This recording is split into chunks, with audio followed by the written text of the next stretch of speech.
it's safe to say that most of us are not big fans of drama. I mean, I guess unless it's in a movie. But we will do almost anything to avoid drama, even to the detriment of our personal and professional relationships. But at times, even the most mindful, zen person might find themselves feeling like a victim who has no voice. And on other occasions, if you're seeing somebody who is being picked on, we might even attempt to go rescue that person in that same victim role that we might have found ourselves in. And even crazier still, at times we might occasionally find ourselves trying to teach or lecture or even punish those who we feel are playing the role of martyr or victim. Well, Dr. Stephen Karpman identified these three roles, the victim, the persecutor, and the rescuer, as part of what has become known as the Karpman Drama Triangle. Understanding the drama triangle can not only help you recognize the negative roles that we kind of tend to gravitate to in strong emotion-filled interactions, aka drama, but also how to get out of these unhealthy situations. So we're going to talk about that and plenty more coming up on today's episode of The Virtual Couch.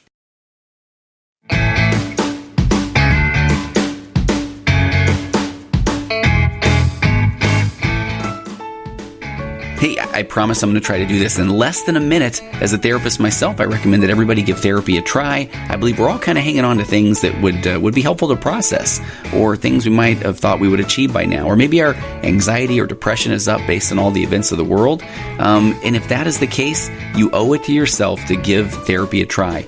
If you need to, go find someone in your local area. But if not, look at BetterHelp.com. BetterHelp.com/virtual couch. You'll get 10% off your first month's services. But BetterHelp.com/virtual couch, and you will have access to what 750, 800,000 people now have done before you of getting help that they need. There's a broad range of expertise in BetterHelp.com/virtual couch's counselor network. It's available for clients worldwide. You can be up and going in 24 to 48 hours. The assessment tool is incredible. You can look at all kinds of different types of therapy, acceptance and commitment therapy, cognitive behavioral therapy. There's a vast array of things with real professional licensed counselors in your area. I'm at 1 minute and 3 seconds, so I will wrap it up. But go to BetterHelp.com/virtual couch. Receive 10% off of your first month's services. What are you waiting for? You owe it to yourself at the very least to just go check it out. You can go fill out some paperwork. You can take the assessment. That doesn't mean you necessarily even have to select a counselor yet, but just take that step and have that at your fingertips, because everybody deserves to do a little something for themselves and to have some extra tools to work with. BetterHelp.com/virtual couch. Go try it today.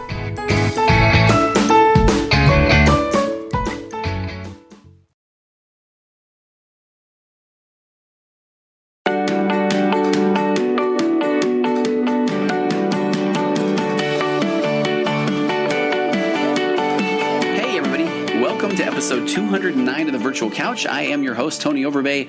I am a licensed marriage and family therapist, certified mindful habit coach, writer, speaker, husband, father of 4, ultramarathon runner, and creator of The Path Back, an online pornography recovery program that is helping people on a daily basis reclaim their lives from the harmful effects of pornography. If you or anybody that you know is trying to put it behind them once and for all, and trust me, it can be done in a strength-based, hold the shame, become the person you always wanted to be way, then head over to pathbackrecovery.com, and there you'll find a short ebook that describes 5 common mistakes that people make when trying to put pornography behind them once and for all. Again, that's pathbackrecovery.com. And I just want to continue to thank you for your support of the podcast. The downloads continue to just grow, and I know that means that people are sharing episodes, and that is just it is. I'm flabbergasted. I'm without words. So I really appreciate that support. And on that note, if you do like the podcast, feel free to share it with others. But if you have a second to go write a review wherever you listen to your podcast, on the Apple Podcast app or Spotify or any of those places, that would be wonderful. That still is the way. There's algorithms. There's ways that people get the podcast in front of them, and a lot of that comes from reviews and ratings and that sort of thing. So I always appreciate anybody that's willing to take a couple of seconds and click whatever star review that you think, and then throw some comments or what you think about the podcast there as well. So thank you for that. And you can always find me on Instagram at Virtual Couch, or Tony Overbay, licensed marriage and family therapist on Facebook. Even there's a little TikTok action going on at Virtual Couch as well, where there is the humorous, I hope, series of The Bad Therapist. At some point, we want to get the good therapist on there as well. So today, I'm gonna try to hit a topic that I wanted to cover for a while. I think I say that often with the topics that I do. talk about, but this is one that I learned about a few years ago doing some training. And the reason I know it so well now is because I wasn't completely paying attention when this concept was first brought out. And then it was something where when it would get brought up again in trainings, I would think, I really don't 100% know what we're talking about right now, and I really need to go look this up. And what it is it's called the Karpman Triangle, Karpman Triangle. And I can't make an excuse that I wasn't there the day that they first talked about the Karpman Triangle, but I think maybe I was having a bit of an ADD moment and missed something there at the beginning. And then I think that my own vulnerabilities and insecurities were of such that I struggled for a little while of saying, hey, can we go back and talk about the Karpman Triangle? But, thanks to the internet and Google and Wikipedia and tons of psychology articles, I was able to find out that information. And then once I did know, I did present to this training group that I went for a while without really understanding what the Karpman Triangle was, and I should have just expressed myself anyway. So there's a lesson in life that even a vulnerable, raw, authentic therapist can have a moment where he and or she thinks, man, I should speak up right now. No, I'll just figure it out myself.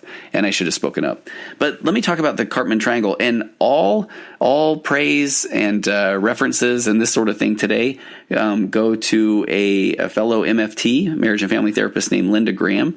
And this is at the article that I found that I really think does the best job of describing the Karpman Triangle is at lindagraham-mft.net. And I've got a link to that in the show notes. I don't know Linda, but I just thought that she did a great job of summarizing everything. So she gives a little bit of a history first behind what the Karpman Triangle is. And Stephen Karpman, MD, developed what's called the Drama Triangle.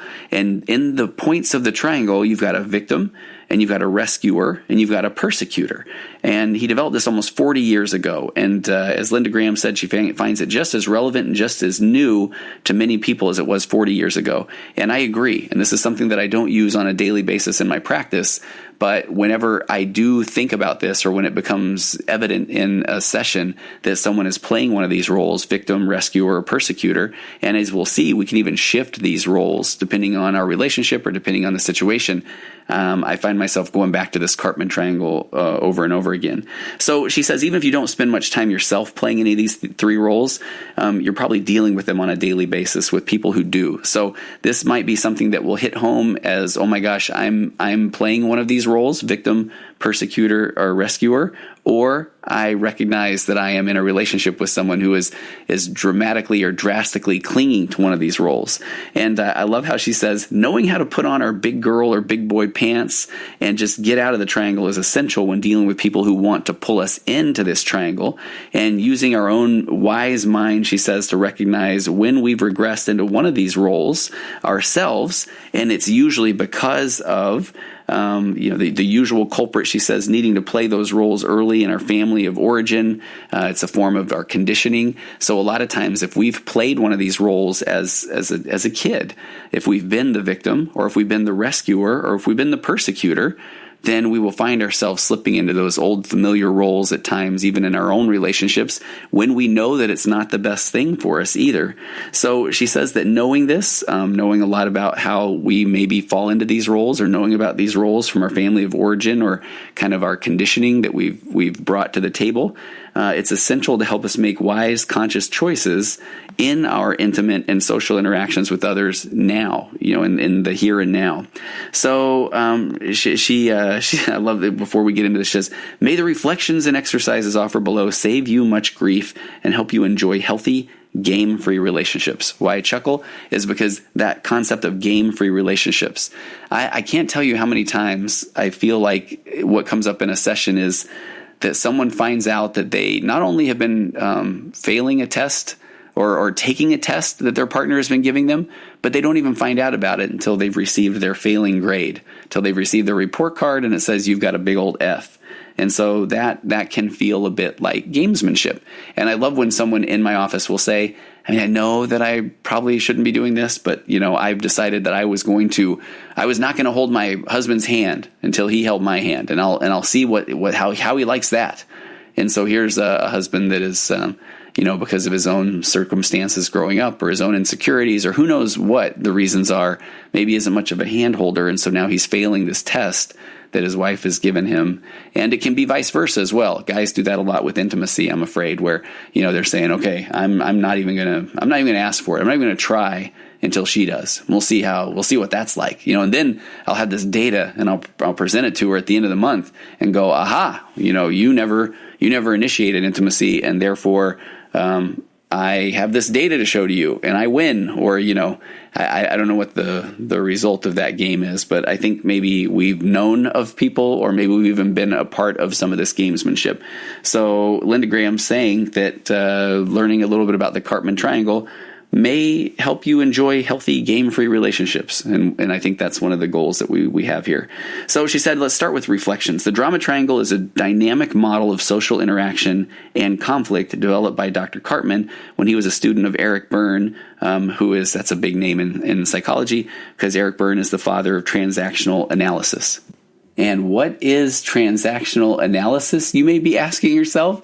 I think that would be a new podcast. That would actually be one that I should cover at some point.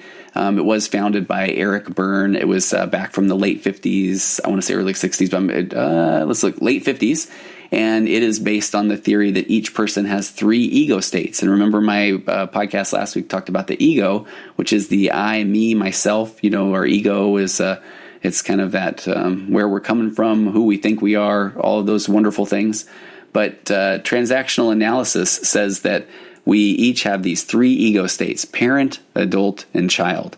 And so that those are used along with these other key transactional concepts or analysis concepts to analyze how individuals communicate and what type of interactions needed for better outcomes. So you can see, and I'll cover that in maybe a future episode, because you can tell at times when you are taking on the role of a parent or taking on the role of adult, or taking on the role of child. And so those become important in when you are communicating with others. So transactional analysis. So Dr. Karpman was a student of Eric Berne, father of transactional analysis. And Karpman and a lot of other clinicians do point out that victim and rescuer and persecutor, that they refer to roles that people unconsciously play, or people that, they try to manipulate other people to play, and that it's not the actual circumstances in someone's life. So there can be real victims, obviously, of crime and racism and abuse and all of those things. And so what we're talking about with the Karpman Triangle is the roles that people unconsciously play that kind of put them in a position of interacting with others. So I think that's really important, especially based on a lot of the things that we have going on in the world today. So the 3 roles of the drama triangle, of Karpman's drama triangle, she says they're archetypal and easily recognized by their extreme versions. So let's go through those. The first one is victim. So first of the Karpman drama triangle is victim. And the stance of the victim is poor me. I mean, that's the victim mentality, right? And victims see themselves as victimized or oppressed, powerless. She goes on to say helpless, hopeless, dejected, and ashamed. And they come across as super sensitive.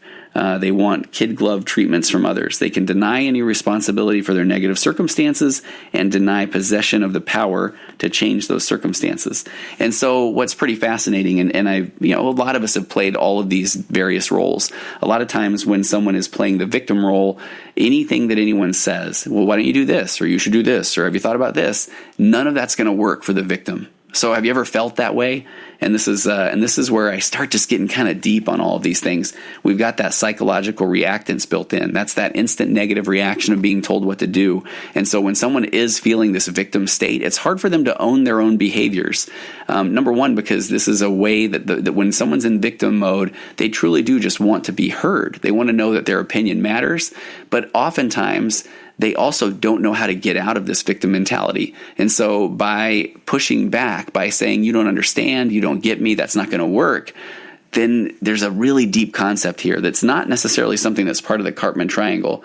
But if we look at deep attachment theory, when someone is stuck in this, you don't understand, I can't do it, I've tried, nobody understands me, if they can stay in this victim mentality, then they don't necessarily, and this is going to sound dramatic of me, but then they don't necessarily have to move toward change. So a lot of times when we see somebody that's stuck in this victim mentality, the thing that we don't want to do, I was going to say the worst thing you can do, but I'm not trying to be dramatic, is to continue to tell them what to do, because then we're just handing them, this psychological reactance. We're handing them the ability to say, you don't get it. You don't understand me. When somebody's like, you just need to understand, you just need to get out of this. You just need to go outside, and you just need to exercise, and you need to get off your phone, and all those things. That is not someone in victim mentality's brain is going to say, I hadn't thought about that. So one of the things that we can do is truly just be there for them, hear them, listen to them. But that's not the Karpman Triangle. It's hard to not go into EFT and attachment theory and those sort of things. So let's get back to the Karpman Triangle. So the victim, a person in the victim role will also look for a rescuer or a savior to save them. And that's a key part of this drama triangle. So, and if somebody refuses or fails to do that, they can quickly perceive them now as a persecutor. So when somebody's in a victim role and they do reach out for help from someone, and that person doesn't rescue them, then the victim can quickly turn that rescuer into a persecutor. And I've watched this in therapy a lot. When you listen to people, when you give them empathy, when you give them validation, which is so needed, but then you don't just fix it for them, then oftentimes now you've become another person that just let them down. And it's hard. It breaks my heart as a therapist to see that at times as well. So in terms of derailing resilience, victims have real difficulties. Again, this is Linda Graham talking now, this quote. Victims have real difficulties making decisions or solving problems or finding much pleasure in life or understanding their self-perpetuating behaviors. So that is that role of victim. So then she talks about the rescuer. So here's another part of the Karpman Drama Triangle, the rescuer. So the stance of the rescuer is, well, let me help you. Rescuers work hard to help and caretake other people, and even need to help other people to feel good about themselves. That's pretty key, while neglecting their own needs or not taking responsibility for meeting their own needs. It's a lot of moms. A lot of moms, bless their hearts, are just trying so hard to take care of their kids, and they just neglect their own needs. And this is where I talk often about what I call my emotional baseline theory, where oftentimes I feel like people neglect their self-care because they feel like they don't have time to do that they have all of these other things to do for other people. But when they neglect their own self-care, they're really putting themselves in a pretty tough position to be all that they can be, even for those people that they want to be there for. So oftentimes a little bit of self-care goes a long way for helping that person feel better about themselves and putting them in a better position to be there to help others. But she says rescuers are classically codependent and enablers. They need victims to help and often can't allow the victim to succeed or get better. They can use guilt to keep their victims dependent and feel guilty themselves if they are not rescuing somebody. Oftentimes it's hard for a rescuer to even just sit still because they feel like I shouldn't have this downtime. I should be doing more. That if I'm not doing something, then I'm doing something wrong. And she says in terms of derailing resilience, rescuers are frequently harried, overworked, tired, caught in a martyr style while resentment festers underneath. Because a rescuer, and this is what's fascinating about this Karpman Drama Triangle. So you can see that then if a rescuer feels like they aren't doing all that they can do, they can slowly start to fall into a victim mentality, which is another angle of this Karpman Drama Triangle. So we've got the victims, we've got the rescuers, and now we've got the persecutors. So the stance of the persecutor is, it's all your fault. Persecutors criticize and blame their victims. They set strict limits. They can be controlling, rigid, authoritative, angry, and unpleasant. And Linda Graham says they keep the victim feeling oppressed through threats and bullying. And in terms of resilience, persecutors can't bend. They can't be flexible. They can't be vulnerable. She says they can't be human. They fear the risk of being a victim themselves. So persecutors yell and criticize, but they don't actually solve any problems or help anyone else solve the problem. And so, and I will tell you, as somebody that does a lot of work with personality disorders, things like narcissism and borderline personality disorder, that a lot of times that persecutor, that someone is stuck in that persecutor mode, and that last paragraph can kind of really sum that up. Now, it doesn't mean that somebody that's in a relationship with someone with a personality disorder can do something with this information and all of a sudden magically change the person with the personality disorder. But if you go back and read this in terms of resilience, think about this with the persecutor. Persecutors can't bend. They can't be flexible. They can't be vulnerable. They can't be human. They fear the risk of being a victim themselves. That one's kind of deep because that means that they don't want to give up any control. And again, I'm talking about people with personality disorders. Persecutors yell and criticize, but they don't actually solve any problems or help anyone else solve a problem. Okay, but again, she says, these are the most extreme versions of these three roles, but we can encounter people playing milder versions of these roles on a pretty regular basis. And because Dr. Karpman was a student of transactional analysis at the time he identified these roles on the drama triangle, she goes on to say that there's a resemblance to the critical parent, so a critical parent as the persecutor, marshmallow parent, she says, as a rescuer, and the wounded inner child as the victim. And Eric Byrne described this in a book called Games People Play. So what gives the drama triangle much of its power and significance is the recognition that people will switch roles and cycle through, at times, all three roles without ever getting out of the triangle. And so you can see this, and this is why this is a drama triangle, that this can be happening in an interaction with a couple, in an interaction with a family, in a family systems, with a teenager. It can happen in a lot of different areas, and you slip into these various three roles. So let me kind of go over this. Linda Graham says, all right, so what gives the drama triangle much of its power and significance? Again, recognition that people will switch roles and cycle through all three without ever getting out of the triangle. Victims depend on a savior. Rescuers yearn for a basket case, and persecutors need a scapegoat. Listen to that one again. Victims depend on a savior. Rescuers yearn for a basket case. Persecutors need a scapegoat. So she says the trap is people are acting out these roles to meet personal, often unconscious needs, rather than being able to see the picture as a whole and taking responsibility for their part in keeping the triangle going. And I feel like the real meat in that last paragraph is that people, when they can't see the picture as a whole, they're often unable to take responsibility for their part in keeping the triangle going. And this is one of those things when I'm even doing couples therapy where I see both partners that just hunker down in their bunkers and they're hurling insults at each other. You know, they're doing this tit for tat, and neither one of them is recognizing their role and taking responsibility for their part in keeping that negative interaction going. You know, oftentimes I just say, somebody needs to come out of the bunker first. Somebody needs to go say, hey, I can tell you're hurt. Let me hear you. Let me listen. And one of the hardest parts about that is that when you're listening to your partner, they're telling you about all of the horrible things that you've done. It's hard to not just want to go run back into your bunker and start throwing grenades as well. But oftentimes that's what someone needs to recognize to be able to break up this pattern. So she's got some great examples. That's why I love this article. So she has an example it's called The Three Faces of Victim, an overview of the drama triangle, which is by Lynn Forrest. So it says, Dad comes home from work to find Mom and Junior engaged in a battle. Clean up your room or else. So there's the persecutor, Mom, threatening. Dad immediately comes to Junior's rescue. Mom, he might say, give the boy a break. He's been at school all day. And any one of several possibilities might follow. So perhaps the persecutor, who is Mom, is now feeling victimized by Dad, so she'll turn her wrath on him. In that case, she moves Dad from rescuer, right? He was Junior's rescuer, to now he's the victim.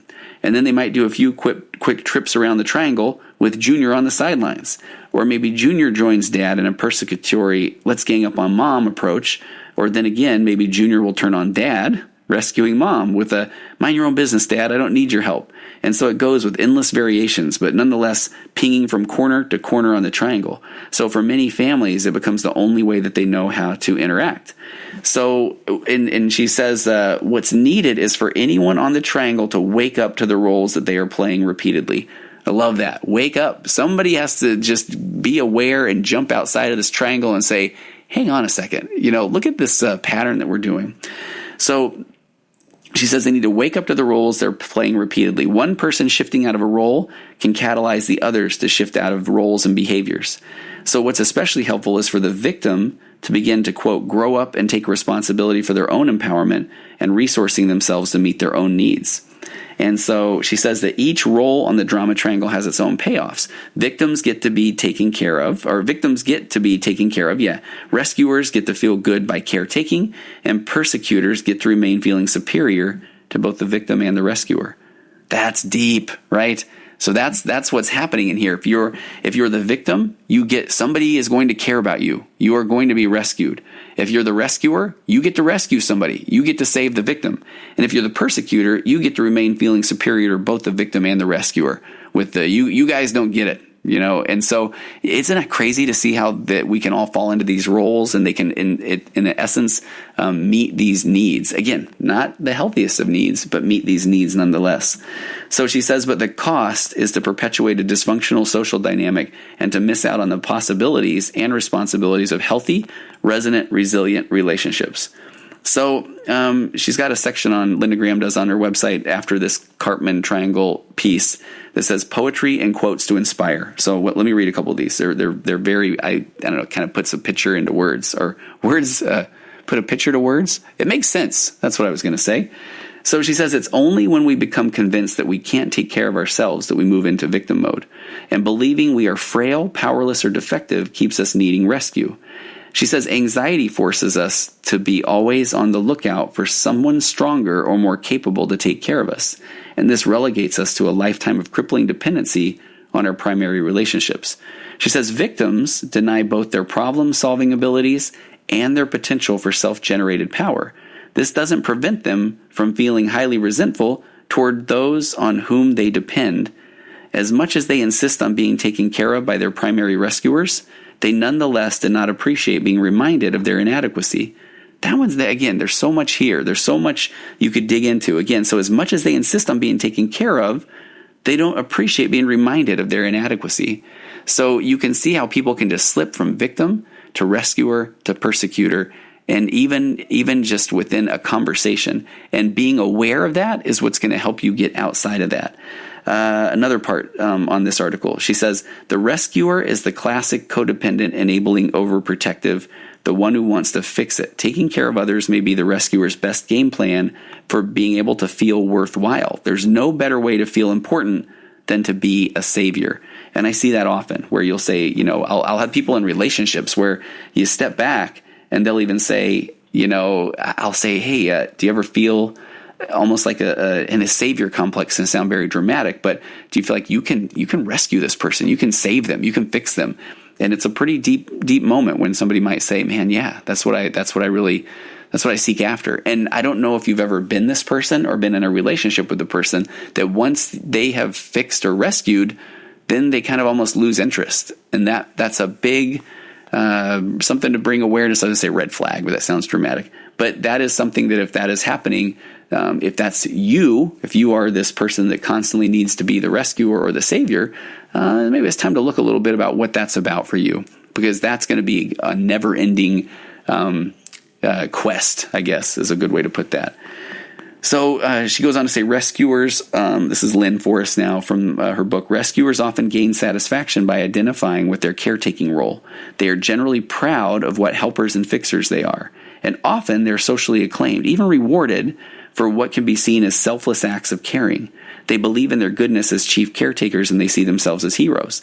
But I love how she puts it. She says, behind it all is a magical belief that if I take care of them long enough, then sooner or later, they will take care of me too. Common phrases for the martyred rescuer are, after all I've done for you, this is the thanks I get. You ever heard that one? Have you ever felt that one? Or she says, or no matter how much I do, it's never enough. Or if you loved me, you wouldn't treat me like this. So that she calls as a magical belief. If I take care of them long enough, then they will take care of me too. A rescuer's greatest fear is that they'll end up alone. They believe that their total value comes from how much they do for others. And she says it's difficult for them to see their worth beyond what they have to offer in the way of stuff or service. She says they believe if you need me, you won't leave me. And they scramble to make themselves indispensable in order to avoid abandonment. Again, that's from Lynn Forrest. She goes on to say that the persecutor is actually shame-based. So this role is most often taken by someone who received overt mental and or physical abuse during their childhood. And this is where we get back into, we're approaching the realm of some things like personality disorders. I always like to mention again, when people ask me, is something like narcissism, is it born or bred? And the truth is it can be both, but I remember the thing that made the most sense to me when I really started digging deep into personality disorders is that I always say that all kids are self-centered. It's the way that kids work. But then with healthy relationships and healthy attachments growing up to parents and other people, then they typically move from self-centered to some variation of self-confident. So if that person was never, basically just look at it this way, if they never were told you can do this, or I'm here for you, or you are enough, then they are going to have a hard time going from self-centered to self-confident. And so they typically stay in the self-centered mode. So they move forward into as an adult, basically acting at times like a 10 to 12-year-old child, where that's why people can be so reactive. They can have a hard time getting outside of their own sense of self or ego. It can be very difficult to have empathy for others because they're still stuck in this self-centered mode. So she says, again, the persecutor is actually shame-based. This role is most often taken on by someone who received overt mental and or physical abuse during their childhood. As a result, they're often secretly seething inside from a shame-based wrath that ends up running their lives. She says they may choose to emulate their primary childhood abuser, preferring to identify with those they see as having power and strength, rather than becoming the picked-on loser at the bottom of life's pile, she says. And that, again, that part there, they might choose to emulate their primary childhood abuser, preferring to identify with those they see as having power and strength. I think there's so much truth in that. And I also think this is a cliche, but there's so much of they don't know what they don't know. I find often that people that tend to take on this persecutor mentality they never had a relationship modeled when they were young of empathy, of support. And then what can be difficult is we often think, as the rescuer, well, I can show them. If I continue to try to rescue well enough, I can teach this persecutor to have empathy or to really care about me or to understand. And it breaks my heart at times to say this, but one of the key components of helping someone deal with or escape out of a relationship with an emotionally abusive partner is to recognize they almost have to have this acceptance that there isn't anything they're going to say or do that's going to cause this epiphany or aha moment for their partner to kind of all of a sudden reverse years or decades of lack of empathy and all of a sudden go, oh my gosh, you're right. You are right. I now get it. I'm this horrible ogre and I've been treating you bad the entire time. And that's what we often are still trying to find in relationships with people that are persecutors. So, all right, so we talked about picked up on, bottom of life's pile. Persecutors tend to adopt an attitude that says the world is hard and mean, only the ruthless survive, and I'll be one of those. The persecutor overcomes feelings of helplessness and shame by overpowering others. Domination becomes their most prevalent style of interaction. This means they must always be right. So their methods include bullying, preaching, threatening, blaming, lecturing, interrogating, and outright attack. This is gaslighting. There is so much of this in the persecutor realm that is hand in hand with what people that struggle with personality disorders go through. And part of that is gaslighting or making someone feel crazy for bringing up something that is important to them. When somebody says, "Hey, you kind of make me feel bad when you say these things," and then the persecutor can say, "Really? Seriously? Like you think that's the case? You make me feel bad. I can't believe you're even saying this. It shows me you don't even know who I am." And all of a sudden, the person that was trying to come to the persecutor and be vulnerable, it now has it turned right back on them. And this is somewhere I can talk about something I've been thinking about a lot lately. Let me give a really easy example of this. I often have people that are in relationships with people like a narcissist or let's say the persecutor, and they'll find themselves getting angry. They yell. And a lot of times, let's just say it's the wife that's in my office and she's like, "No, I really do. I lose my mind around my husband. It's true. I do yell at him because, and I'll say, and I used to always just try to figure this out and say, yeah, but you're yelling because he's not hearing you or because he's gaslighting you or because he's not giving you empathy. He's not trying to understand you." And, a very nice person would still say, "Yeah, but I shouldn't be yelling at him." And I had this kind of awakening one day where I thought, okay, if you take that person, the kind, nice person, the spouse, in this case, the wife, and you put her in a different relationship where she's heard, is she just going to start yelling all the time? No, absolutely not. But if you take that persecutor, if you take that narcissist and you put them in a different relationship, are they all of a sudden going to have empathy and understanding? No. So I sometimes bring that part up so that in this scenario, the wife will understand she's not broken. It's not that she's all of a sudden this horrible person on the inside that she never wanted to be. She's reactionary because she doesn't feel heard. So, and again, that all came from this this line where she says on here, this means that a persecutor must always be right, and their methods include bullying, preaching, threatening, blaming, lecturing, interrogating, and outright attack. So she says the persecutor needs someone to blame. They deny their vulnerability in the same way rescuers deny their needs. Their greatest fear is powerlessness because they judge and deny their own inadequacy, their own fear, their own vulnerability. Again, they judge and deny those things. They will need someplace else to project these disowned feelings. In other words, they need a victim. So it's most difficult for somebody in the persecutor role to take responsibility for the way they hurt others. And again, I kind of, if we want to go deep and talk about personality disorders, I don't even know if they're aware that that's the role that they're playing. To them, personality disorder rule, one of the initial rules is it's called this ego-syntonic view of self, meaning that they don't see themselves as doing anything that goes contrary to their ego or their sense of self. Again, that's called ego-syntonic. There's a whole other type of personality called ego-dystonic, and that's what people that, the dystonic are, you're aware of things you don't want. An ego-dystonic person may have depression or anxiety or OCD or insecurities or ADHD or these things that they just know, I don't want this. But an ego-syntonic person has this, nothing is wrong with them whatsoever, so therefore they are doing nothing that goes against their sense of self. And that's what is part of a personality disorder. Okay, so again, persecutor needs somebody to blame. They need a victim. So it's most difficult for somebody in the persecutor role to take responsibility for the way they hurt others, because in their mind, others deserve what they get. And these warring individuals tend to see themselves as having to constantly fight for survival. So theirs is this constant struggle to protect themselves in what they perceive as a hostile world. And again, that is from Lynn Forrest, and I think that's beautiful. So out of the triangle. And there's a MFT who wrote a book called Breaking the Drama Triangle named John Goulet. And he says the only way to escape the drama triangle is to function as an adult and not participate in the game. One more from Lynn Forrest, then we'll kind of wrap this up. Those in victim roles must learn to assume responsibility for themselves and initiate self-care. That's huge. That, again, I call that, I say they need to raise their emotional baseline.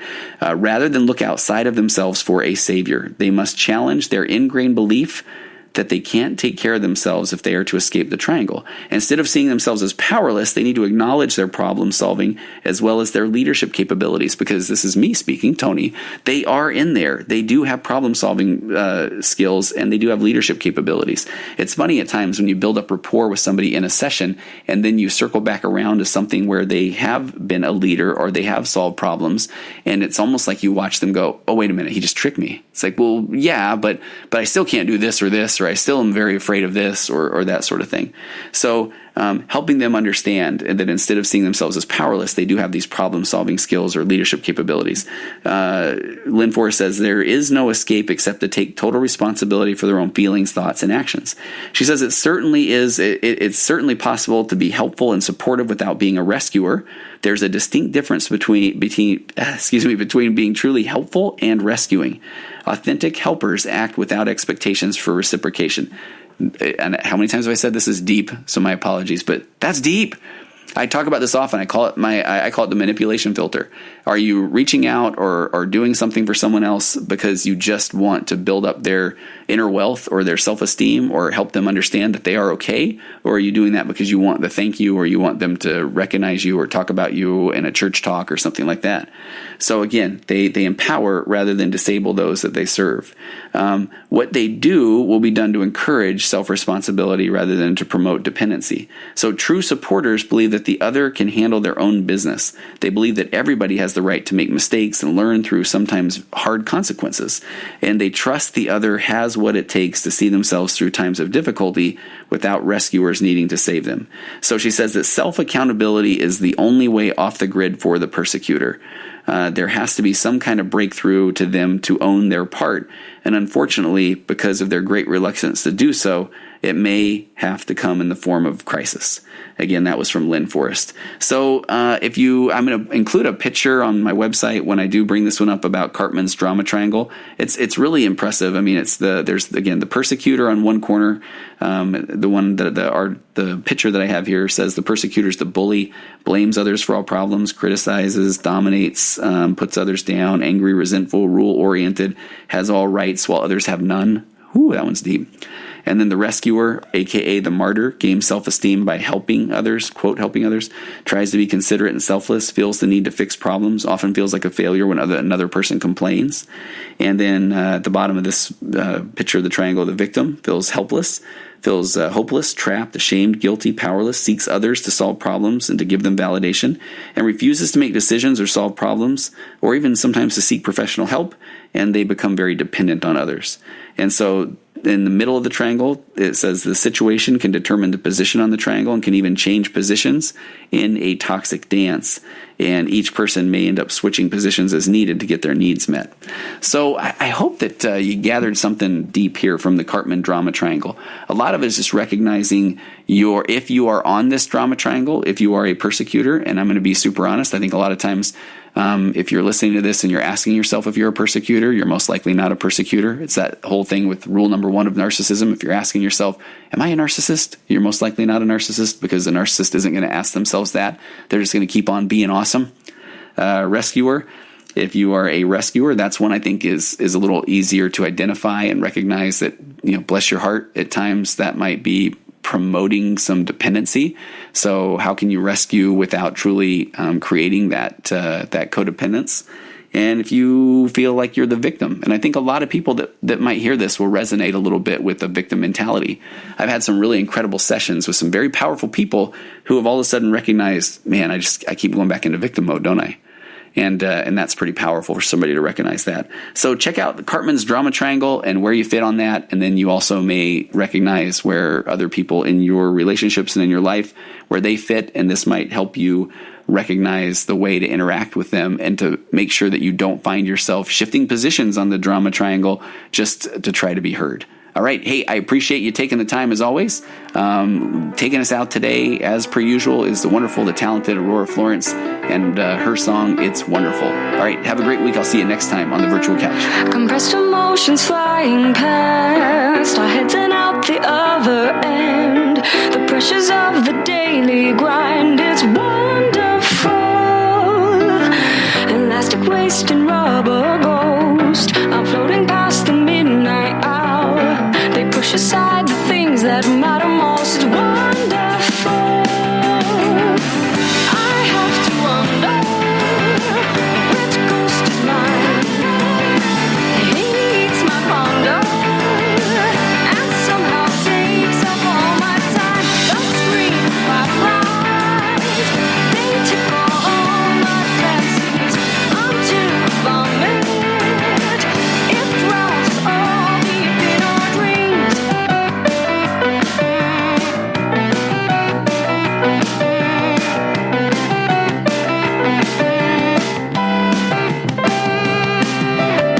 Exciting news of discount price, a million opportunities. The chance is yours to take